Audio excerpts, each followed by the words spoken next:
जाके गांठी नाम है, ताको है सब सिद्ध, कर जोड़े ठाढ़ी रहे, अष्ट सिद्धि नवनीत। श्री सद्गुरुदेव की जय। आप समस्त श्रोता बंधुओं को हमारा हार्दिक प्रणाम, सप्रेम नमस्कार है। आपका इस गीता के अनुसार आत्मज्ञान की चर्चा चल रही है, इसका ये 8वां एपिसोड है। इसमें आप सभी का स्वागत है, हार्दिक अभिनंदन। चर्चा चल रही थी पहले अध्याय के 13वें श्लोक में, जिसमें बताया गया था कि देहिना अस्मिन् यथा देहे कौमारम यौवनम जरा, तथा देह अंतर प्राप्ति धीरा तत्र न मुह्यन्ति। तो इसकी व्याख्या चल रही थी। उस व्याख्या में प्रश्न हुआ था कि पहले के शरीर का ज्ञान क्यों नहीं होता है। तो इसका जवाब था कि बहुत ज़्यादा कष्ट जन्म और मृत्यु के समय होता है, जिससे स्मृति जो है समाप्त हो जाती है और पूर्व जन्म का ज्ञान नहीं रह जाता। तो श्रीमद् भागवत में भी बताया गया है कि म्रियते रुदताम स्वानाम अरुवेदनायास तधी। मनुष्य रोते हुए स्वजनों के बीच अत्यंत वेदना से अचेत होकर मृत्यु को प्राप्त होता है। विनिष्क्रामात् कृच्छ्रेण निरुच्छ्वासो हत स्मृति। जन्म के समय उसके श्वास की गति रुक जाती है और पूर्व स्मृति नष्ट हो जाती है। तो परंतु जिसकी मृत्यु में कष्ट नहीं होता, जैसे कष्ट होने पर यह जो है नष्ट हो जाती है स्मृति। तो अब है कि परंतु जिसकी मृत्यु में ऐसा कष्ट नहीं होता, तो किसी के मृत्यु में कष्ट होता है और किसी के मृत्यु में कष्ट नहीं होता। जो भगवत पारायण होते हैं, जो सद्गुरु शरणागत होते हैं, उनमें मृत्यु के समय कष्ट नहीं होता। अर्थात शरीर की अवस्थान्तर की प्राप्ति की तरह अनायास ही देहांतर की प्राप्ति हो जाती है। उसकी बुद्धि में पूर्व जन्म की स्मृति रह सकती है। ये मृता सहसा मृत्या जायन्ते सहसा पुनः, तेषां पौराणिको अभ्यासा कंचित कालम ही तिष्ठति। तस्मात् जाति स्मरा लोके जायन्ते बोध संयुता, तेषां विवर्धतां संज्ञा स्वप्नवत्सा प्राणस्यत्। ये महाभारत अनुशासन 145 में बताया गया। तो जो मनुष्य सहसा मृत्यु को प्राप्त होकर फिर कहीं सहसा जन्म ले लेते हैं, उनका पुराना अभ्यास या संस्कार कुछ काल तक बना रहता है, इसलिए वे लोक में पूर्व जन्म की बातों के ज्ञान से युक्त होकर जन्म लेते हैं और जाति अस्मर कहलाते हैं। फिर ज्यों ज्यों वे बढ़ने लगते हैं, त्यों तो उनकी स्वप्न जैसी वो पुरानी स्मृति नष्ट होने लगती है। तो आप विचार करें कि जैसा ज्ञान अवस्था अंतर की प्राप्ति में होता है, तो वैसा ज्ञान देहांतर की प्राप्ति में नहीं होता। परंतु मैं हूँ, इस प्रकार अपनी सत्ता का ज्ञान हो तो सबको रहता है। जैसे सुसुप्ति गाढ़ निद्रा में अपना कुछ भी ज्ञान नहीं रहता, पर जगने पर मनुष्य कहता है कि ऐसी गाढ़ नींद आई कि मेरे को कुछ पता नहीं रहा। तो कुछ पता नहीं रहा, इसका ज्ञान तो है ही है ना। तो सोने से पहले मैं जो था वही मैं जगने के बाद हूँ, तो सुसुप्ति के समय भी मैं वही था। तो इस प्रकार अपनी सत्ता का ज्ञान अखंड रूप से निरंतर रहता है। अपनी सत्ता के अभाव का ज्ञान कभी किसी को नहीं होता। शरीरधारी की सत्ता का सद्भाव अखंड रूप से रहता है, तभी तो मुक्ति होती है और मुक्त अवस्था में वो रहता है। हाँ, जीवन मुक्त अवस्था में उसको शरीर अंतरों का ज्ञान भले ही ना हो, पर मैं तीनों शरीरों से अलग हूँ ऐसा अनुभव तो होता ही। धीरस तत्र न मुह्ययन्, धीर वही है जिसको सत असत का बोध हो गया है।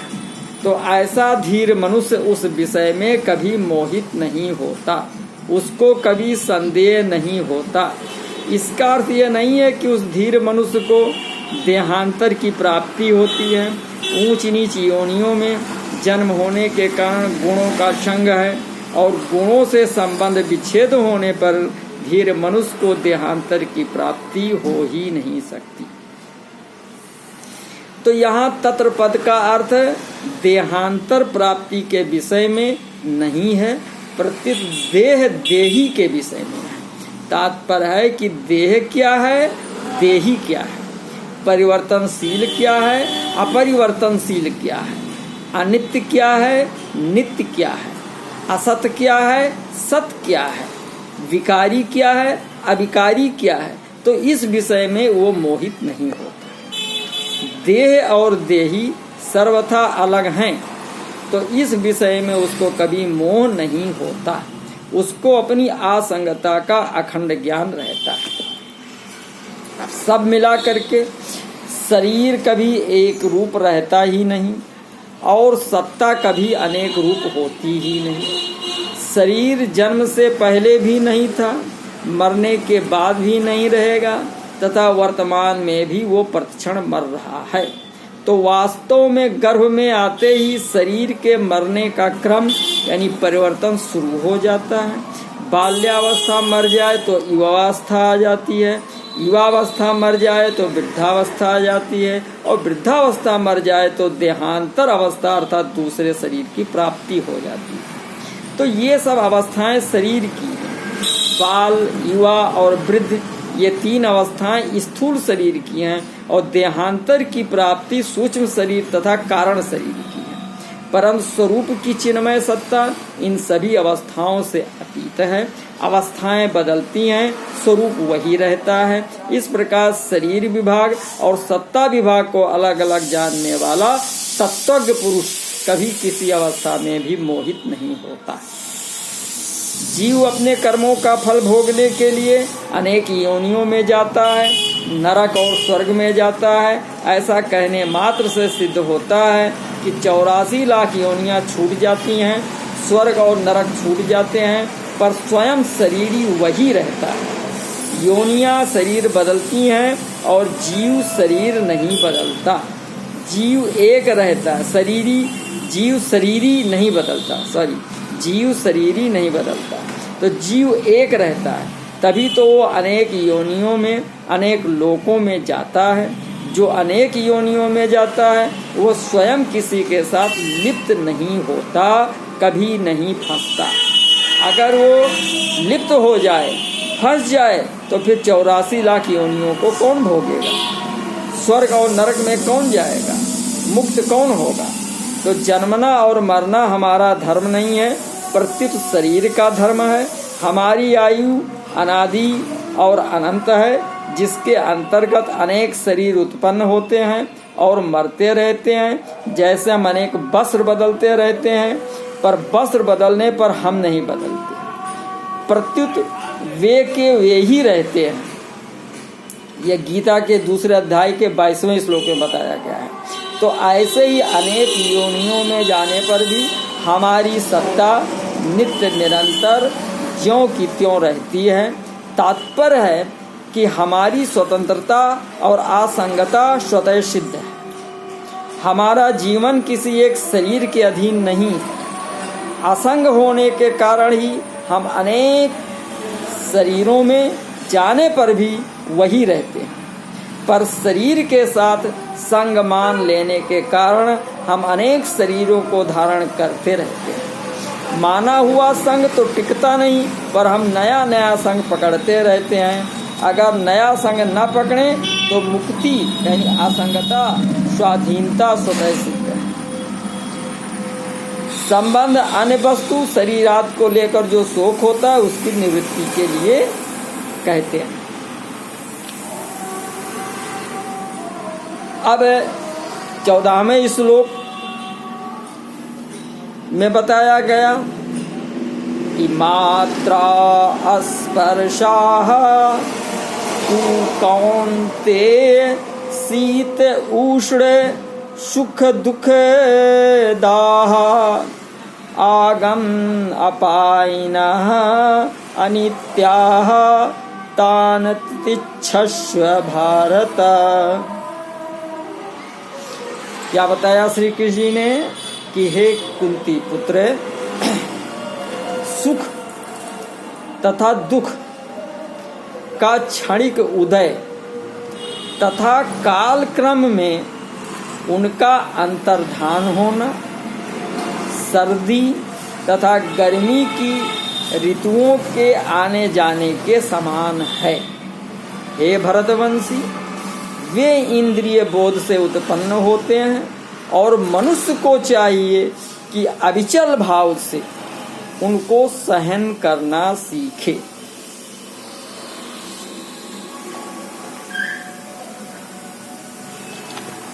तो यहाँ एक शंका होती है कि इन 14वें 15वें श्लोकों से पहले 11वें से 13वें श्लोक तक और आगे 16वें से 30वें श्लोक तक देही और देह इन दोनों का ही प्रकरण है। फिर बीच में मात्रा स्पर्श के ये 2 श्लोक प्रकरण से अलग कैसे आए? इसका समाधान ये है कि जैसे 12वें श्लोक में श्री कृष्ण जी ने संपूर्ण जीवों के नित्य स्वरूप को बताने के लिए किसी काल में मैं नहीं था ऐसी बात नहीं है ऐसा कहकर अपने को उन्हीं की पंक्ति में रख दिया है, ऐसे ही शरीर आदि मात्र प्राकृतिक पदार्थों को अनित्य विनाशी परिवर्तनशील बताने के लिए श्री कृष्ण जी ने यहाँ मात्रा स्पर्श की बात कही है। तू नित्य तत्व से देहादि अनित्य वस्तुओं को अलग बताने के लिए यहाँ तू पद आया। मात्रा स्पर्शा जिनसे माप तौल होता है अर्थात जिससे ज्ञान होता है, उन ज्ञान के साधन इंद्रियों और अंतःकरण का नाम मात्रा है। मात्रा से अर्थात इंद्रियों और अंतःकरण से जिनका संयोग होता है उनका नाम स्पर्श है। अतः इंद्रियों और अंतःकरण से जिनका ज्ञान होता है ऐसे सृष्टि के मात्र पदार्थ मात्रा स्पर्शा है। तो यहाँ मात्रा स्पर्शा पद से केवल पदार्थ ही क्यों लिए जाएं, पदार्थों का संबंध क्यों न लिया जाए? अगर हम यहाँ मात्रा स्पर्शा पद से केवल पदार्थों का संबंध ही लें तो उस संबंध को आगमापायिना यानी आने जाने वाला नहीं कह सकते, क्योंकि संबंध की स्वीकृति केवल अंतःकरण में न होकर स्वयं यानी अहम में होती है, स्वयं नित्य है, इसलिए उसमें जो स्वीकृति हो जाती है वो भी नित्य जैसी ही हो जाती है। स्वयं जब तक स्वीकृति को नहीं छोड़ता तब तक वो स्वीकृति जो की त्यों बनी रहती है, अर्थात पदार्थों का वियोग हो जाने पर भी, पदार्थों के न रहने पर भी उन पदार्थों का संबंध बना रहता है। तो ये माना हुआ संबंध केवल अस्वीकृत से अर्थात अपने में से न मानने से मिटता है। अपने सतस्वरूप में संबंध है नहीं, हुआ नहीं और हो सकता भी नहीं, परंतु माने हुए संबंध की अस्वीकृति के बिना कितना ही त्याग किया जाए, कितना ही कष्ट भोगा जाए, शरीर में कितना ही परिवर्तन हो जाए, कितनी ही तपस्या की जाए, तो भी माना हुआ संबंध मिटता नहीं, प्रत्युत ज्यों का त्यों ही बना रहता है। जैसे कोई स्त्री विधवा हो गई है अर्थात उसका पति से सदा के लिए वियोग हो गया है, पर 50 वर्ष के बाद भी उसको कोई कहता है कि अमुक की स्त्री है, तो उसके कान खड़े हो जाते हैं। इससे सिद्ध हुआ कि संबंधी यानी पति के न रहने पर भी उसके साथ माना हुआ संबंध सदा बना रहता है। तो इस दृष्टि से उस संबंध को आने जाने वाला कहना बनता नहीं। अतः यहाँ मात्रा स्पर्शा पद से पदार्थों का संबंध न लेकर मात्र पदार्थ लिए गए।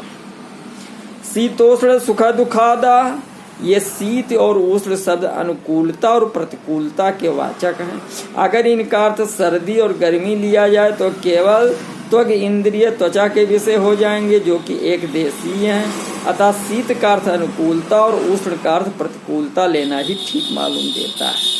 तो मात्रा पदार्थ अनुकूलता प्रतिकूलता के द्वारा सुख दुख देने वाले, अर्थात जिसको हम चाहते हैं ऐसी अनुकूल वस्तु व्यक्ति परिस्थिति घटना देश काल आदि के मिलने से सुख होता है, और जिसको हम नहीं चाहते ऐसी प्रतिकूल वस्तु व्यक्ति परिस्थिति आदि के मिलने से दुख होता है। तो यहाँ अनुकूलता प्रतिकूलता कारण है और सुख दुख कार्य है। वास्तव में देखा जाए तो इन पदार्थों में सुख दुख देने की सामर्थ्य नहीं है। मनुष्य इनके साथ संबंध जोड़कर इनमें अनुकूलता प्रतिकूलता की भावना कर लेता है, जिससे ये पदार्थ सुख दुख देने वाले दिखते हैं। अतः श्री कृष्ण जी ने यहाँ सुखदा दुखदा कहा। और आगम अपाइना अर्थात पदार्थ आदि अंत वाले उत्पत्ति विनाशील आने जाने वाले हैं। वे ठहरने वाले नहीं हैं, क्योंकि वे उत्पत्ति से पहले नहीं थे और विनाश के बाद भी नहीं रहेंगे, इसलिए वे आगम आपाई हैं। तो अनित्या अगर कोई कहे कि वे उत्पत्ति से पहले और विनाश के बाद भले ही ना हो, पर मध्य में तो रहते ही होंगे, तो श्री कृष्ण जी कहते हैं कि अनित्य होने से वे मध्य में भी नहीं रहते, वे प्रतिक्षण बदलते रहते हैं। इतनी तेजी से बदलते हैं कि उनको उसी रूप में दोबारा कोई देख ही नहीं सकता, क्योंकि पहले क्षण वे जैसे थे दूसरे क्षण में वैसे रहते ही नहीं। इसलिए श्री कृष्ण जी ने उनको अनित्या कहा। केवल वे पदार्थ ही अनित्य परिवर्तनशील नहीं है, प्रत्युत जिनसे उन पदार्थों का ज्ञान होता है वे इंद्रिय और अंतःकरण भी परिवर्तनशील हैं। उनके परिवर्तन को कैसे समझे? जैसे दिन में काम करते करते शाम तक इंद्रियों आदि में थकावट आ जाती है, और सवेरे तृप्ति पूर्वक नींद लेने पर उनमें जो ताजगी आई थी तो वो शाम तक नहीं रहती, इसलिए पुनः नींद लेनी पड़ती है, जिससे इंद्रियों की थकावट मिटती है और ताजगी का अनुभव होता है। जैसे जागृत अवस्था में प्रतिक्षण थकावट आती रहती है, ऐसे ही नींद में प्रतिक्षण ताजगी आती रहती है। तो इससे सिद्ध हुआ कि इंद्रियों आदि में प्रतिक्षण परिवर्तन होता रहता है। तो यहाँ मात्र पदार्थों को स्थूल रूप से आगम अपाइना और सूक्ष्म रूप से अनित्या कहा गया है। तो इनको अनित्य से भी सूक्ष्म बताने के लिए आगे 16वें श्लोक में इनको असत भी कहेंगे, और पहले जिस नित्य तत्व का वर्णन हुआ उसको सत कहें। तो तान स्थिति छस्व, ये जितने मात्रा स्पर्श अर्थात इंद्रियों के विषय हैं उनके सामने आने पर ये अनुकूल हैं और ये प्रतिकूल हैं, ऐसा ज्ञान होना दोषी नहीं है। प्रत्युत उनको लेकर अंतःकरण में राग द्वेष हर्ष शोक आदि विकार पैदा होना ही दोषी है। अतः अनुकूलता प्रतिकूलता का ज्ञान होने पर भी राग द्वेष आदि विकारों को पैदा न होने देना, अर्थात मात्रा स्पर्शों में निर्विकार रहना ही उनको सहना है। तो इस सहने को ही श्री कृष्ण जी ने तितिक्षस्व कहा है। दूसरा भाव यह है कि शरीर इंद्रियां अंतःकरण आदि की क्रियाओं का अवस्थाओं का आरंभ और अंत होता है, अतः उनका भाव और अभाव होता है। तो वे क्रियाएं अवस्थाएं तुम्हारे में नहीं हैं, क्योंकि तुम उनको जानने वाले हो, उनसे अलग हो, तुम स्वयं ज्यों के त्यों रहते हो। अतः उन क्रियाओं में अवस्थाओं में तुम निर्विकार रहो, इनमें निर्विकार रहना ही इच्छा। अब इसका संपूर्ण भाव यह है कि जैसे शरीर कभी एक रूप नहीं रहता, प्रतिक्षण बदलता रहता है, ऐसे ही इंद्रियां मन बुद्धि से जिनका ज्ञान होता है वे संपूर्ण सांसारिक पदार्थ मात्र प्रकृति और प्रकृति का कार्य भी कभी एक रूप नहीं रहते, उनका संयोग और वियोग होता रहता है। जिन पदार्थों को हम चाहते हैं उनके संयोग से सुख होता है और वियोग से दुख होता है। जिन पदार्थों को हम नहीं चाहते उनके वियोग से सुख होता है और संयोग से दुख होता है। पदार्थ भी आने जाने वाले तथा अनित्य हैं। तो ऐसे ही जिनसे पदार्थों का ज्ञान होता है वे इंद्रियां और अंतःकरण भी आने जाने वाले तथा अनित्य हैं, और पदार्थों से होने वाला सुख दुख भी आने जाने वाला तथा अनित्य है। परंतु स्वयं सदा ज्यों का त्यों रहने वाला, निर्विकार तथा नित्य है। अतः उनको सह लेना चाहिए, अर्थात उनके संयोग वियोग को लेकर सुखी दुखी नहीं होना चाहिए, प्रत्युत निर्विकार रहना चाहिए। सुख और दुख दोनों अलग अलग होते हैं, पर उनको देखने वाला एक ही होता है और उन दोनों से अलग निर्विकार होता है। तो परिवर्तनशील को देखने में स्वयं स्वरूप की अपरिवर्तनशीलता यानी निर्विकारता का अनुभव स्वतः होता है। तो यहाँ शीत शब्द अनुकूलता और उष्ण शब्द प्रतिकूलता का वाचक है। तात्पर्य है कि ज्यादा सर्दी ठंड पड़ने से भी वृक्ष सूख जाता है और ज्यादा गर्मी पड़ने से भी वृक्ष सूख जाता है। अतः परिणाम में सर्दी और गर्मी दोनों एक ही हैं। तो इसी तरह अनुकूलता और प्रतिकूलता भी एक ही हैं। इसलिए श्री कृष्ण जी ने इन दोनों को ही सहने की अर्थात इनसे ऊंचे उठने की आज्ञा दी है। सुख दुख हर्ष शोक राग द्वेष काम क्रोध आदि आने जाने वाले हैं, बदलने वाले हैं, पर स्वयं स्वस्वरूप ज्यों का त्यों रहने वाला है। साधक से ये बहुत बड़ी भूल होती है कि वो बदलने वाली दशा को देखता है पर स्वयं को नहीं देखता। दशा को स्वीकार करता है पर स्वयं को स्वीकार नहीं करता। दशा पहले भी नहीं थी और पीछे भी नहीं रहेगी, अतः बीच में दिखने पर भी वो है नहीं, परंतु स्वयं में आदि अंत और मध्य है ही नहीं। दशा कभी एक रूप रहती है, रहती ही नहीं, एक रूप रहती ही नहीं, और स्वयं कभी अनेक रूप होता ही नहीं। तो जो दिखता है वो भी दशा है और जो देखने वाली बुद्धि है वो भी दशा है। तो जानने में आने वाली भी दशा और जानने वाली भी दशा है। स्वयं में न दिखने वाला है न देखने वाला है, न जानने में आने वाला है न जानने वाला है। तो ये दिखने वाला देखने वाला आदि सब दशा के अंतर्गत हैं। दिखने वाला देखने वाला तो नहीं रहेंगे पर स्वयं रहेगा, क्योंकि दशा तो मिट जाएगी पर स्वयं रह जाएगा। तात्पर्य है कि दिखने वाले दृश्य के साथ संबंध होने से ही स्वयं देखने वाला दृष्टा कहलाता है। अगर देखने वाले के साथ संबंध ना रहे तो स्वयं रहेगा पर उसका नाम देखने वाला नहीं होगा। तो इसी तरह शरीर के साथ संबंध होने से ही स्वयं चिन्मय सत्ता शरीरी कहलाता है। अगर शरीरी के साथ संबंध ना रहे तो स्वयं रहेगा पर उसका नाम शरीरी नहीं रहेगा। तो गीता के 13वें अध्याय का पहला श्लोक, अतः श्री कृष्ण ने केवल मनुष्यों को समझाने के लिए ही शरीरी